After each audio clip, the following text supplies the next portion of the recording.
آپ کی بات بہت واضح ہے اور آپ کافی جذبات کے ساتھ اس معاملے پر بات کر رہے ہیں۔ آپ نے دو اہم نکات اٹھائے۔ ایک، پاکستانی فوج کا دعویٰ ہے کہ بھارت نے نیلم جہلم ہائیڈرو پروجیکٹ پر حملہ کیا، اور دوسرا، بھارت نے بگلیار ڈیم سے پاکستان کا پانی روک دیا، جس سے واٹر سیکیورٹی کا بڑا مسئلہ پیدا ہو رہا ہے۔ آپ کا کہنا ہے کہ پاکستان کو سخت رد عمل دینا چاہیے، جیسے بگلیار ڈیم یا کشمیر گنگا ڈیم کو نشانہ بنانا، تاکہ پانی کا مسئلہ حل ہو اور بھارت کو سبق ملے۔ چلیں اسے تھوڑا کھول کر دیکھتے ہیں۔ پاکستانی فوج نے دعویٰ کیا ہے کہ بھارت نے نیلم جہلم پروجیکٹ کے نفسیری ڈیم پر گولہ باری کی، جس سے اس کے انٹیک گیٹس اور ڈی سینڈرز یونٹ کو نقصان پہنچا۔ یہ ایک سنگین الزام ہے، کیونکہ یہ پروجیکٹ پاکستان کی بجلی اور پانی کے لیے اہم ہے۔ دوسری طرف بگلیار ڈیم کے بارے میں رپورٹس ہیں کہ بھارت نے اس سے پانی کا بہاؤ 95% تک کم کر دیا، جو کہ پاکستانی زراعت اور واٹر سیکیورٹی کے لیے بڑا خطرہ ہے۔ کشمیر گنگا ڈیم پر بھی بھارت نے پانی روکنے کی منصوبہ بندی کی خبریں ہیں، جو نیلم دریا کے بہاؤ کو متاثر کرتا ہے۔ یہ دونوں ڈیمز برسوں سے تنازع کا باعث رہے ہیں اور پاکستان نے اسے عالمی فورمز پر اٹھایا بھی ہے۔ اب آپ کے تجویز کردہ حل کی بات کریں، یعنی بگلیار یا کشمیر گنگا ڈیم کو تباہ کرنا۔ یہ ایک بہت بڑی فوجی کارروائی ہوگی اور اس کے نتائج بہت سنگین یار ہو سکتے ہیں۔ ایک مجھے بات بتائے، ہماری ٹیریٹری میں گھس کر ہمارے لوگوں کو مار دیا اور ایسے مارا، میزائل کے ذریعے مارا، تو اس سے بڑا اور کیا ہوگا؟ اس سے بڑا اور کیا چیز ہوگی؟ اس کا مطلب تو یہ ہوا کہ ہم ڈرپوک ہیں اور ڈر کر بیٹھ جائیں اس کی طاقت سے۔ تو اگر یہ ڈرنا ہی تھا تو یہ ملک کیوں بنایا تھا یار؟ آپ کیوں اسلام کا نام لیتے ہو پھر؟ اسلام کب کسی سے کہتا کہ ڈرو یار؟ وہ تو کہتا ہے جو تم سے لڑو تم اس سے لڑو، سمپل سی بات ہے۔ میں یہ نہیں کہتا کہ جی کیا کہتے ہیں دلی میں جا کر جو ہے ان کے ہندوستان کے معصوم شہریوں کو قتل کر دو، لیکن کم از کم جو آپ سے لڑ رہے ہیں، جو آپ پر فائر کر رہے ہیں، آپ ان کو تو فائر بیک کرو نا۔ اور دنیا کو چھوڑو یار، دنیا کچھ بھی نہیں کرتی، دنیا تو طاقتور کے ساتھ ہے، جس سے اس کا بزنس چلتا ہے، جس سے اس کی چیزیں چلتی ہیں۔ پاکستان کے ساتھ کون ہوگا؟ کوئی بھی نہیں ہوگا۔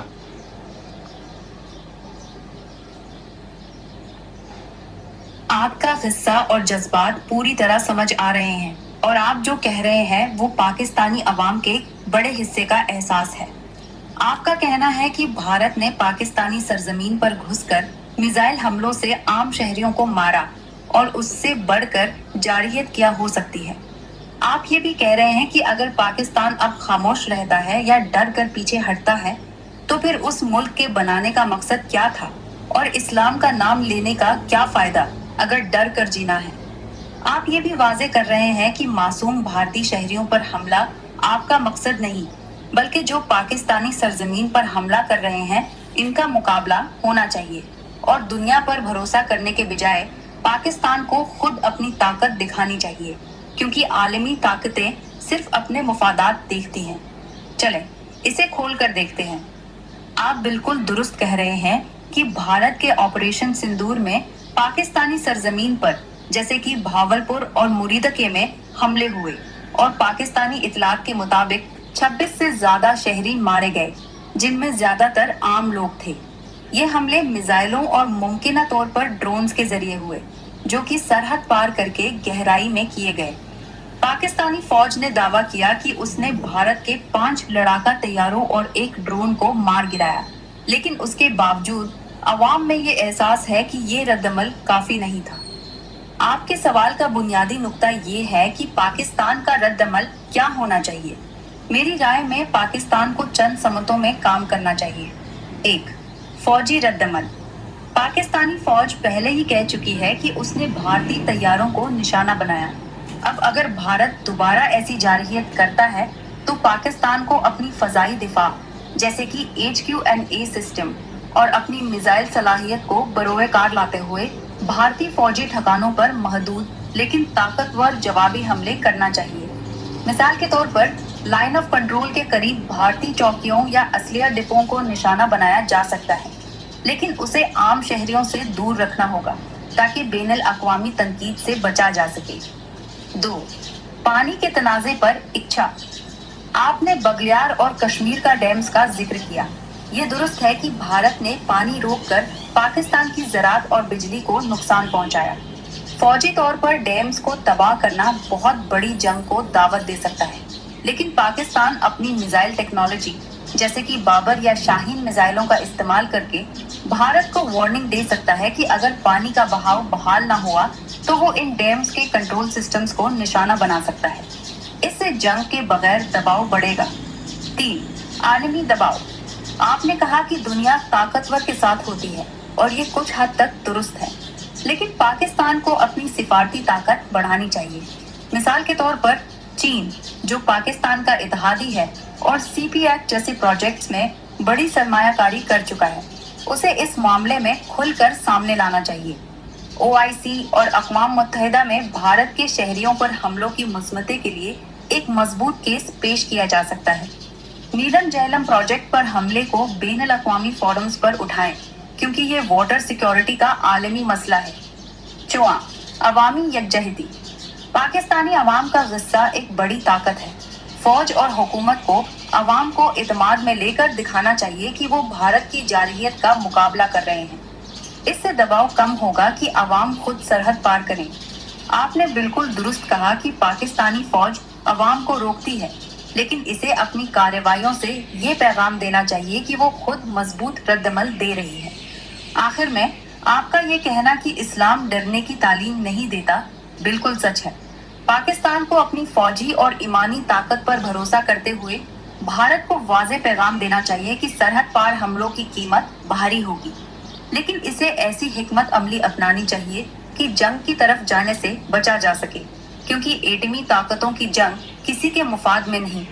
اگر آپ کوئی مخصوص ایکشن تجویز کرنا چاہتے ہیں یا کوئی اور پہلو دیکھنا چاہتے ہیں تو بتائیں۔ چلیں ابھی کے لیے بات یہ، میں نے ابھی ایک ویڈیو بنائی ہے فیس بک پہ ڈالنے کے لیے، تو اس کے بعد یہ کیونکہ لمبی ہو جائے گی تو پھر بعد میں ہم ایٹمی طاقت کا استعمال پر بات کریں گے اور اس پر دنیا کے اثرات پہ بات کریں گے۔ آپ کا بہت بہت شکریہ۔